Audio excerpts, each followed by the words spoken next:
Thank you, Mr. Chairman. Um, and thank you both for being here. I have a lot of great respect for both of you. I served on Foreign Affairs Committee. Truly enjoyed my bipartisan time there. Can't believe I left that committee for rules. And I obviously, I served with you under your chairmanship in Homeland Security. So I want to talk to both of you as a mother of a veteran. My heart right now is breaking for every military family out there who is calling and reaching out, who is frankly on pins and needles because they don't know what is happening. And as a member of Congress, on my salary, I can't afford to go to Mar-a-Lago to get a briefing from, the president. I really can't. As a member of Congress, I can't take a gift valued at more than $10. So I can't have somebody else pay for me to go to Mar-a-Lago to, dine with the president. I've never been there, for the record. Well, thank you for saying that, because I was going to ask you, I kind of would have felt better if you had said, I was there and I was briefed, and I can look at you in the eye and reassure you that the president made the right call. That's what I'm looking for. I'm looking for that.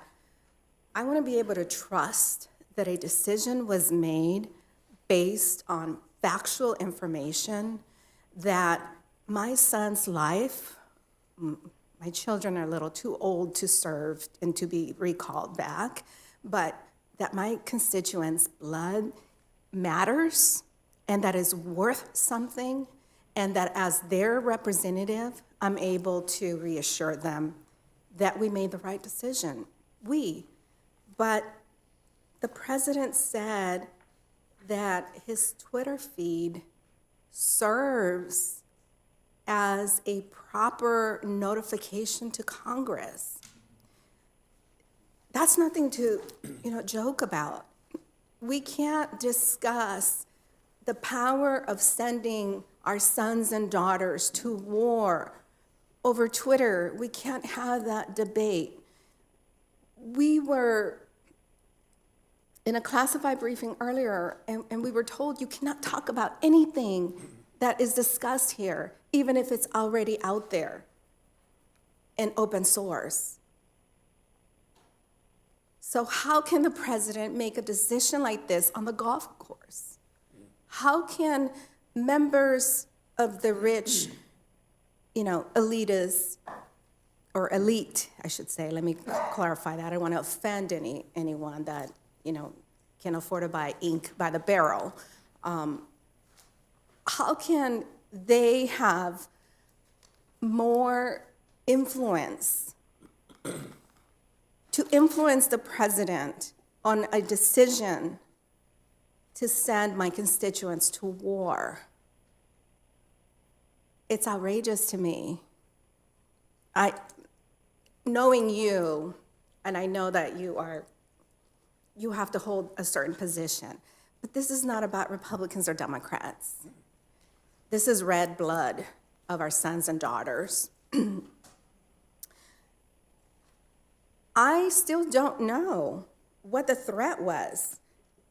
What was so dire that the president decided to kill an individual that we all understand and know he is a terrorist, and he is in a place where he may deserve to be right now. I agree with the president wanting to reduce the number of troops. I would agree that I also want to see peace there.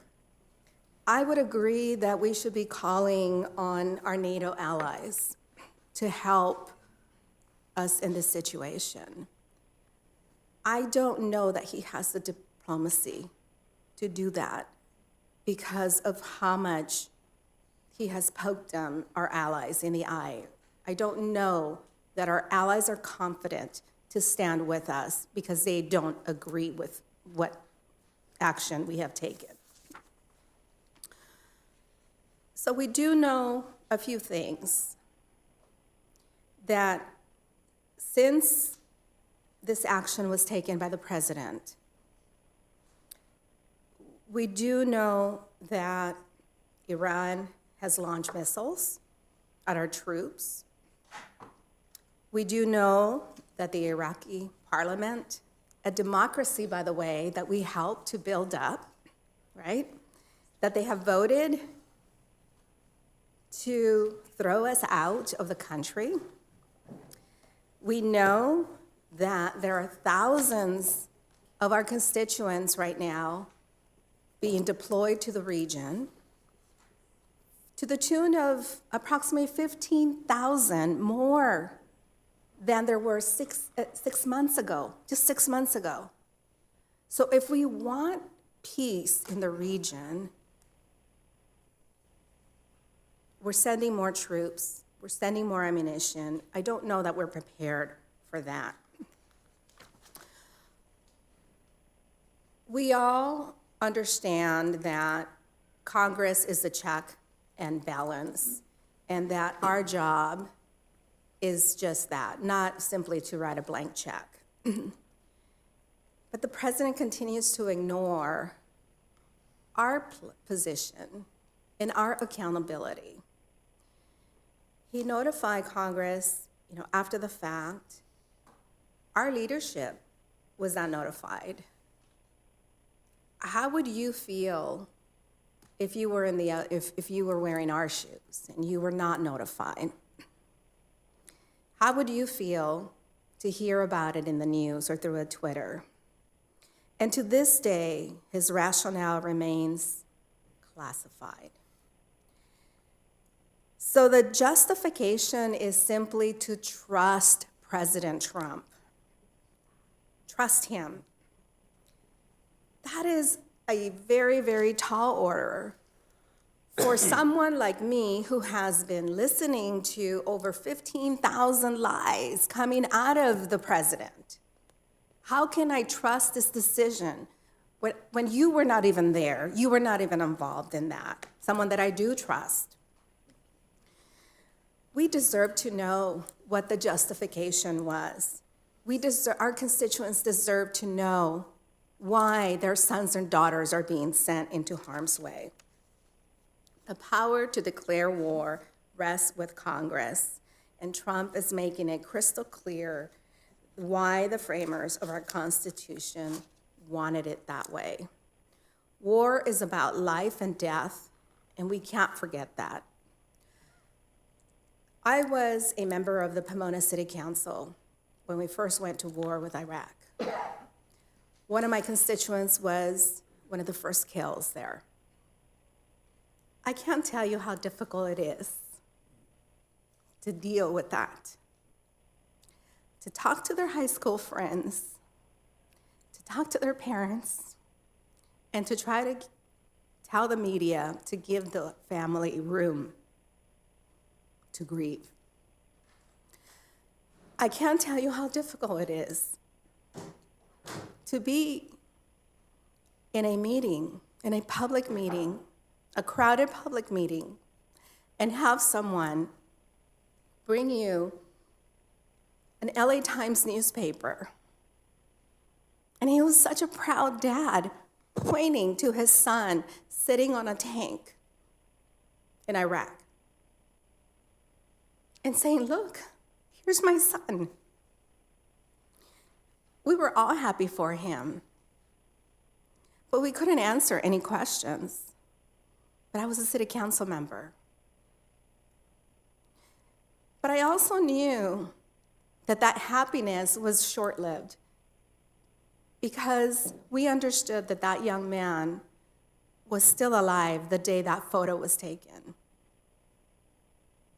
But the following day, when he came to my meeting, we didn't know.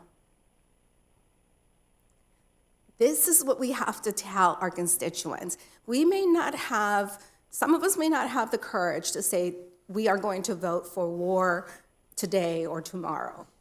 But that is our job. That's why the people elected us to this position. That is not simply left to the president, the billionaires that can afford to go to Mar-a-Lago, and the member of Congress whose job is to bring accountability and transparency is locked out because I can't afford to go there. With that, I yield back.